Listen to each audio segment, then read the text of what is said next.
Évangile de Jésus-Christ selon saint Jean. En ce temps-là, Jésus disait à ses disciples, « Moi, je suis la vraie vigne, et mon Père est le vigneron. Tout sarment qui est en moi, mais qui ne porte pas de fruit, mon Père l'enlève. Tout sarment qui porte du fruit, il le purifie en le taillant, pour qu'il en porte davantage. Mais vous, déjà vous voici purifiés grâce à la parole que je vous ai dite. Demeurez en moi comme moi en vous. De même que le sarment ne peut pas porter de fruit par lui-même s'il ne demeure pas sur la vigne, de même vous non plus si vous ne demeurez pas en moi. Moi je suis la vigne et vous les sarments. Celui qui demeure en moi et en qui je demeure, celui-là porte beaucoup de fruits, car en dehors de moi, vous ne pouvez rien faire. Si quelqu'un ne demeure pas en moi, il est comme le sarment jeté dehors et il se dessèche. Les sarments secs, on les ramasse, on les jette au feu et ils brûlent.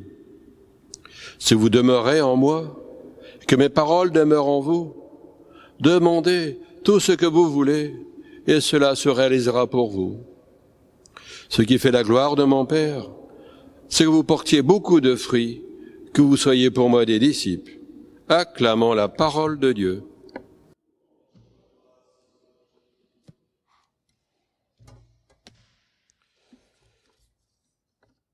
L'évangile de ce jour nous donne d'entendre le récit évangélique de la vraie vigne. Nous tous, quand on peut participer à l'Eucharistie, c'est que nous sommes des croyants. Nous sommes des croyants et nous avons la foi. La foi, nous l'avons, non pas en raison de nos mérites. Non, c'est qu'on nous l'avons acquise. On l'a acquise parce qu'elle nous a été donnée. La foi vient de Dieu, du Christ et de l'Esprit Saint. La foi est un pur don. La foi ne s'achète pas. À quelque prix que ce soit, non, c'est une pure gracieuseté de Dieu à notre égard. Et la foi est une grande richesse. La foi est une grande richesse, car grâce à elle, on est lié à Dieu. On vit en communion étroite avec le Christ.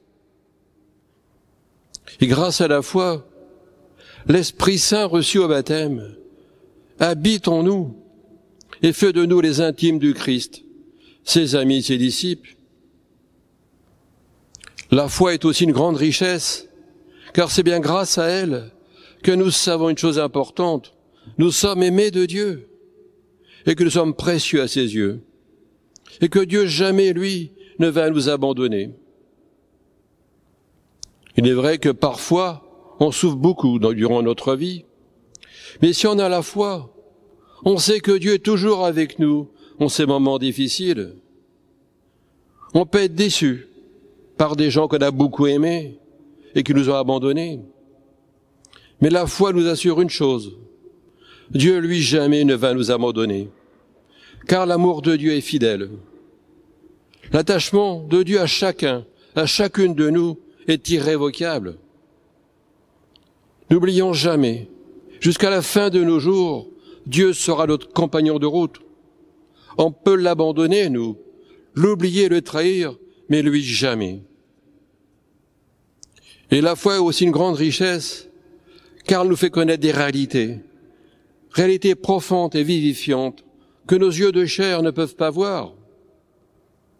Oui, la foi nous dit des choses essentielles sur la vie. Elle nous assure que même si notre vie est marquée par la souffrance, la vie a un sens. La vie est pleine de sens parce qu'elle nous permet dès maintenant une chose importante, communier la vie de Dieu, et que cette vie un jour va s'épanouir. Elle va s'épanouir en vie éternelle auprès de Dieu et avec le ressuscité. Alors la foi, nous le savons aussi, peut-être qu'on l'oublie de temps en temps, la foi est un cadeau divin, un beau cadeau divin. Mais on ne doit pas la garder seulement pour nous. La foi nous est donnée pour la faire fructifier. Et Jésus, ce jour, nous dit la condition nécessaire pour porter le fruit, demeurez en moi comme moi en vous. En effet, un sarment ne peut pas donner du fruit s'il est seul. Le sarment a besoin de la vigne. S'il n'est pas sur la vigne, il sèche, il est bon qu'à mettre au feu. Et de la même manière pour nous, pour porter du fruit dans notre vie chrétienne, on doit demeurer dans le Christ et que le Christ demeure en nous. Jésus l'affirme, « Moi je suis la vigne, et vous les sarments. Celui qui demeure en moi, et en qui je demeure, celui-là donne beaucoup de fruits. » Ces paroles de Jésus doivent être pour nous un grand motif de joie. Quel fruit on doit porter? Jésus n'a pas répondu à cette question. Mais on peut comprendre, cette question on peut la comprendre grâce à de nombreux passages des évangiles. Et le premier fruit que les sarments unis à la vigne doivent porter, c'est l'enseignement que Jésus nous a donné, l'amour. En effet, on doit aimer, non pas avec des paroles, mais par des actes en vérité. Saint Jean nous l'a rappelé dans sa première lettre. Oui, tel est le fruit véritable que produit la vie, la vigne et Jésus en nous. Nous le savons, Jésus est une vie d'amour. Et quand il vient en nous, il nous engage à aimer le Père, à l'aimer de tout notre cœur, de toutes nos forces, et aimer notre prochain comme lui-même nous a aimés, en acte, en vérité. Comment? Notamment en pardonnant, en œuvrant pour la justice, en recherchant la paix et la vérité. Foi et amour sont intimement liés.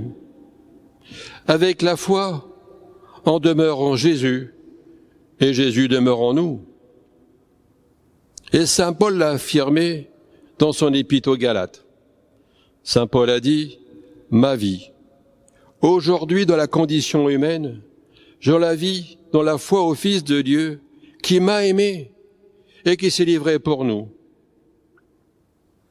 Et notre foi, n'oublions jamais, c'est la foi dans une personne pleine d'amour pour nous.